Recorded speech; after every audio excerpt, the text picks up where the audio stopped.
এবার কৃষকদের গরু চুরি করে দলীয় কর্মী সমর্থকদের জন্য ভোজ আয়োজনের অভিযোগ উঠেছে জামালপুরের মাদারগঞ্জে বিএনপি নেতা মোহাম্মদ মাহমুদুল হাসান মুক্তা চৌধুরী ও তার স্ত্রী জেলা মহিলা দলের নেত্রী লাইলা খাতুন ইতির বিরুদ্ধে। ঘটনাটি ঘটে শনিবার উপজেলার আদারভিটা ইউনিয়নের দক্ষিণ কয়রা গ্রামে।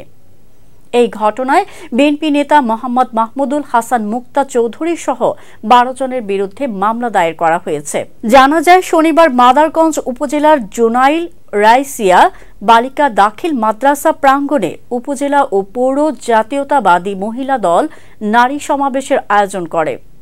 ওই সমাবেশে অংশ নেওয়া কর্মী সমর্থকদের জন্য উপজেলার দক্ষিণ কয়রা গ্রামে ভোজের আয়োজন করেন মাদারগঞ্জের আদারভিটা ইউনিয়ন বিএনপির সাধারণ সম্পাদক মোহাম্মদ মাহমুদুল হাসান মুক্তা চৌধুরী এবং তার স্ত্রী জেলা মহিলা দলের অর্থ ও গবেষণা বিষয়ক সম্পাদিকা লাইলা খাতুন ইতি।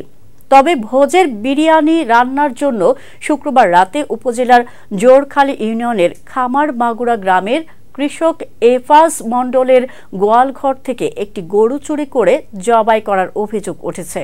চুরি হওয়া গরুর মালিক অভিযোগ করে বলেন, গতকাল মধ্যরাতে ঘুম ভেঙে গেলে তিনি দেখতে পান গোয়ালঘরের দরজা খোলা ও ভেতরে থাকা একটি গরু নেই। তার ডাক চিৎকারে আশেপাশের লোকজন ছুটে আসে ও বিভিন্ন জায়গায় গরুর খোঁজ করতে থাকেন। এক পর্যায়ে শনিবার ভোরে পাশবটির দক্ষিণ কয়রা গ্রামে বিএনপি নেতা মাহমুদুল হাসান মুক্তা চৌধুরীর বাড়িতে চুরি হওয়া গরু জবাইয়ের বিষয়টি নিশ্চিত হন তিনি।